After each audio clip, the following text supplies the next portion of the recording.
Algunos hombres nacen para ser reyes, otros para heredar una corona maldita. Pero ¿qué sucede cuando tu cuna es, al mismo tiempo, un trono de oro y una sentencia de muerte? Cuando tu apellido te da un poder ilimitado, pero también te convierte en el objetivo número 1 de los gobiernos más poderosos del mundo?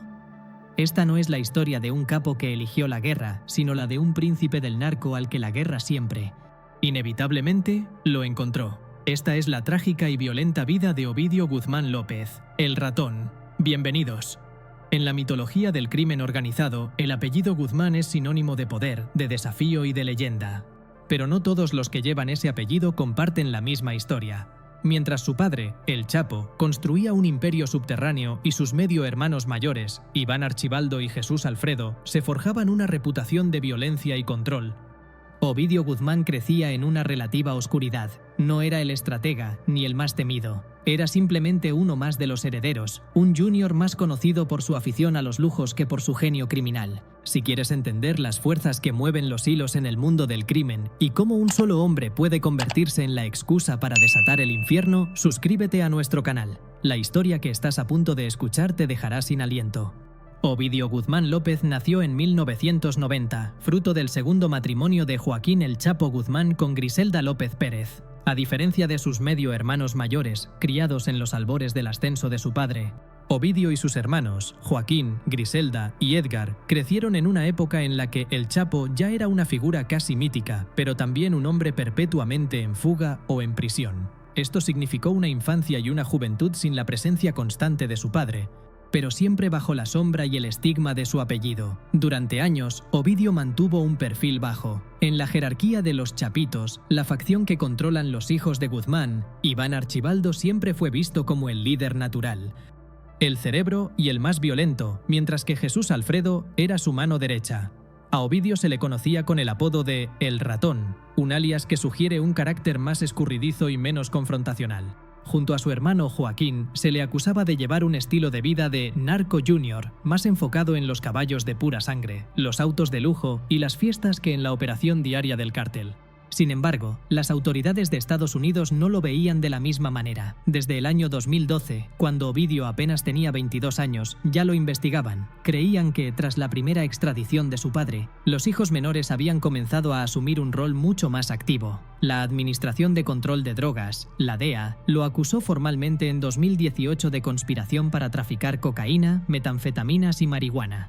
Pero el verdadero cambio de juego, el producto que los puso en la mira de todo el mundo, fue el fentanilo. Las agencias de inteligencia estadounidenses identificaron a Ovidio y a sus hermanos como pioneros en la instalación de laboratorios de fentanilo a gran escala, convirtiéndose en los principales proveedores del veneno sintético que estaba matando a decenas de miles de personas en Estados Unidos. De repente, el ratón ya no era un simple junior, era un objetivo de alto valor. Convertido en un objetivo de alto valor por el gobierno de Estados Unidos, era solo cuestión de tiempo que México intentara dar un golpe sobre la mesa. Pero nadie, absolutamente nadie, estaba preparado para la tormenta de fuego que ese intento desataría. La fecha quedaría marcada en la memoria de México para siempre, el 17 de octubre del año 2019. Aquella tarde, en una operación mal planificada y precipitada, un equipo de élite de la Guardia Nacional y el Ejército Mexicano localizó a Ovidio Guzmán en una casa en el lujoso sector de Tres Ríos, en Culiacán. Rodearon la propiedad y, para su sorpresa, la captura pareció increíblemente fácil. Ovidio, que se encontraba con su familia, se rindió sin oponer resistencia. La imagen de su detención le dio la vuelta al mundo. Un joven con gorra, camisa polo y escapularios, hablando por teléfono, aparentemente tranquilo. El gobierno tenía a su hombre, o eso creían. Lo que sucedió a continuación no fue un enfrentamiento, fue una guerra relámpago.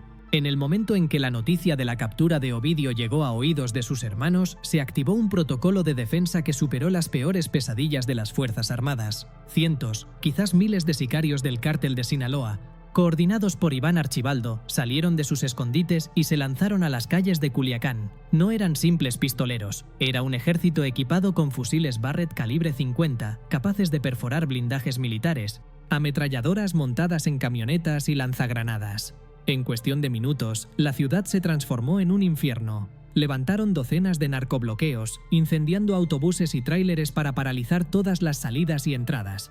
Las balaceras se desataron por toda la ciudad, atrapando a miles de civiles en medio del fuego cruzado. La estrategia del cártel fue de un terror total. Mientras un grupo de sicarios rodeaba y superaba en número al convoy militar que retenía a Ovidio, otros grupos ejecutaban ataques simultáneos. Asaltaron el penal de Aguaruto, liberando a más de 50 reos para que se sumaran al caos. Y, en el movimiento más despiadado de todos, un comando de sicarios sitió la unidad habitacional donde vivían las familias de los militares que participaban en el operativo, tomándolas como rehenes. El mensaje era claro y brutal: liberan a Ovidio o masacramos a sus familias y a cientos de civiles.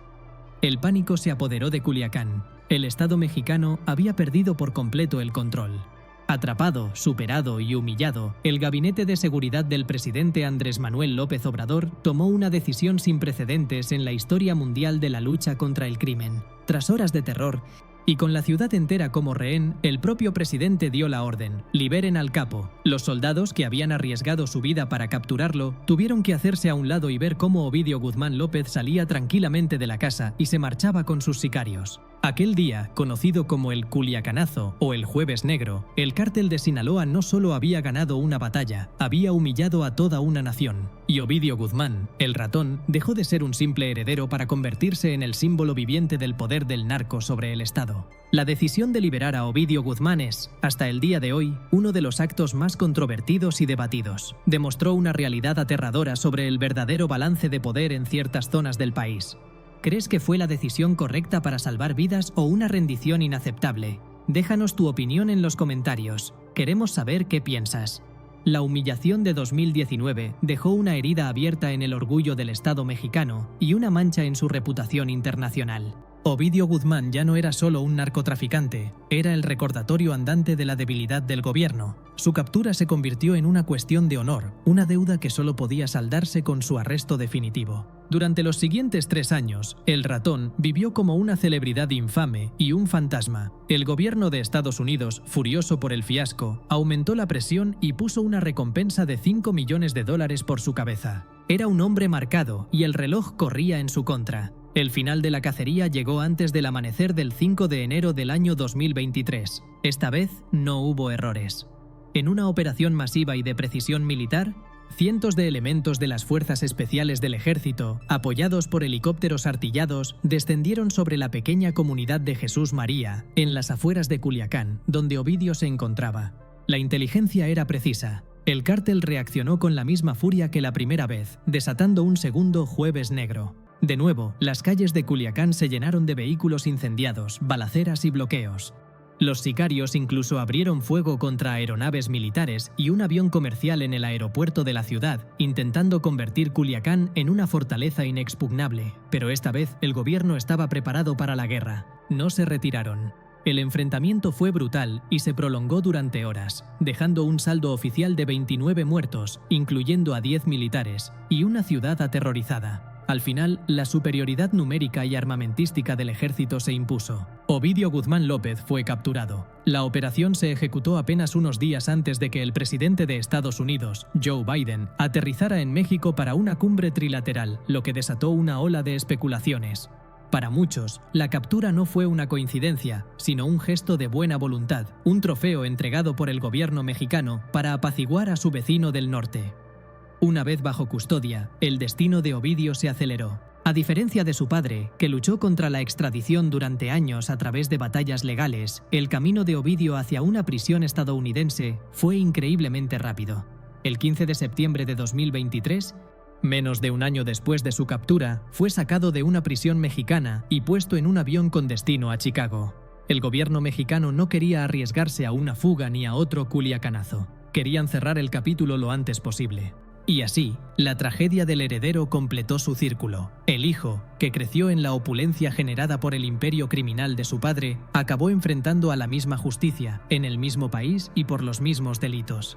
Las imágenes de su llegada a Estados Unidos, con el uniforme de reo y una expresión de derrota, eran el eco fantasmal de las imágenes de su padre años atrás. El príncipe en la sombra, el hombre que se convirtió en el centro de una guerra que él no inició, terminó su viaje en una celda de máxima seguridad, destinado a pasar el resto de su vida pagando por los pecados de su apellido. El mismo imperio que le dio una vida de lujos, le había garantizado una tumba de concreto. La vida de Ovidio Guzmán López es, en última instancia, una parábola sobre la herencia y el destino. No será recordado como el gran estratega que fue su padre, ni como el innovador del terror que fue Félix Gallardo. Su legado no es el de un imperio construido, sino el del caos desatado para capturarlo. Fue un hombre definido más por su nombre que por sus propios actos, un símbolo cuyo valor como trofeo siempre superó su importancia operativa real. Su historia es la de una corona que envenena a quien la porta y la de un ciclo de violencia que se repite de padres a hijos, donde el único final posible es la cárcel o la muerte. El ratón nunca pudo escapar de la sombra del león, y su tragedia fue nacer con un destino que ya estaba escrito con sangre. La saga de la familia Guzmán es una pieza central para entender el narcotráfico en las últimas décadas. Si esta crónica te ha parecido impactante y reveladora, suscríbete a nuestro canal para no perderte futuras investigaciones. ¿Hay alguna otra figura del clan de Sinaloa cuya historia te gustaría conocer a fondo? Dinos en los comentarios. Gracias por acompañarnos hasta el final.